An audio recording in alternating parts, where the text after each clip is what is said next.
Directed by Jordan Vogt-Roberts, The Kings of Summer was released in 2013. It stars Nick Robinson, Gabriel Basso, and Moses Arias. It also features the likes of Nick Offerman, Megan Mullally, and Mark Evan Jackson. The film did fairly well, grossing around $1.3 million and earning a 76% approval rating on Rotten Tomatoes. The film adheres to a coming-of-age story structure, but is still worth a watch. For those who haven't seen the film and intend on watching, there are spoilers ahead.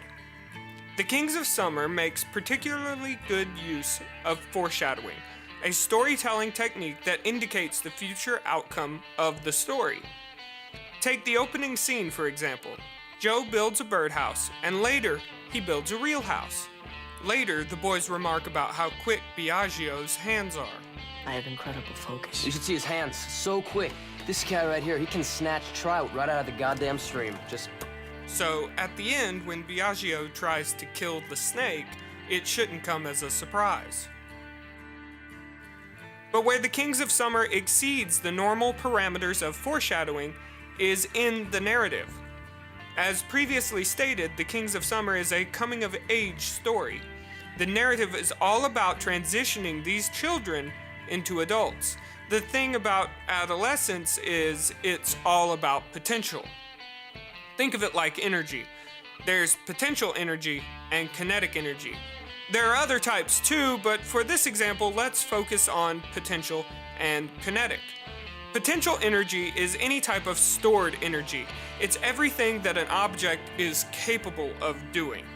Kinetic energy, on the other hand, is what the object is actually doing.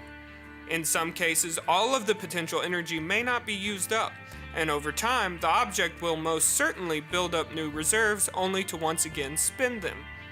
Adolescence is the object loaded with potential, and the way that The Kings of Summer illustrates this is through foreshadowing. Let's go back to the start of the film. Joe's birdhouse shows the audience that he has the potential to build something, and it shows that he finishes things.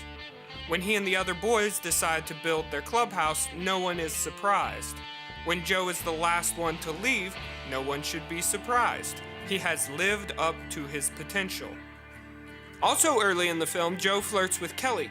He has the potential to win her over, but this is later frustrated by his friend, Patrick. In this case, Joe does not reach his potential. Moving on to Biagio.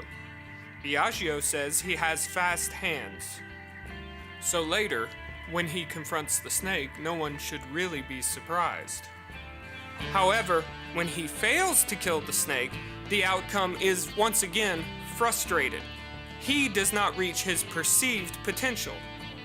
In the cases of Joe, Patrick, and Kelly, and Biagio and the snake, it may be tempting to argue that there isn't any foreshadowing, because the outcomes are complicated. But the thing about foreshadowing is the outcomes are still hazy. The story can just as easily hint at a pleasant resolution as it can a confrontation, and the audience isn't likely to know which until after the movie ends. That's just like growing up.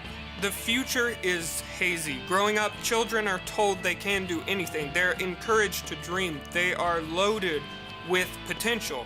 Some will reach it while others will fall short.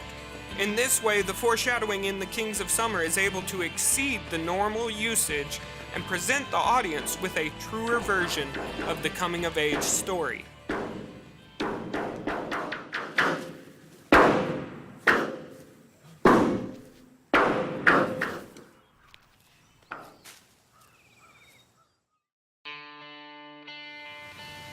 Thanks for watching. These end videos have been a little dark, so I thought I'd film this one outside, but unfortunately it's been raining for the past 3 days. So, I shot it inside anyway. Thanks again for watching.